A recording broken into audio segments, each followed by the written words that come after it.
बाहेर बघितलं तर पाऊस सुरू होता. विचार केला काय करावं, जावं की नाही. पण पुन्हा विचार आला, आळस करून काय कामाचं, पाऊस तर रोजच राहणार. मग निघालो, सायकल काढली, लागलो रस्त्याला. छान पाऊस सुरू होता बारीक, आणि सूर्यनारायण बाहेर निघण्याचा प्रयत्न करत होते आभाळातून. पण आभाळ काही त्यांना निघू देईना. पण तरी त्यांनी जोर मारलाच आणि थोडा 1-2 मिनटाकरता डोकावले. इतकं छान वातावरण झालं, प्रसन्न. हे वातावरण पाहण्यासाठी आळस सोडून बाहेर निघा, सायकलिंग करा आणि तब्येत चांगली ठेवा.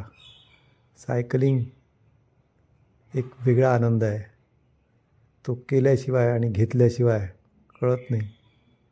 निसर्गाच्या सानिध्यात फिरा.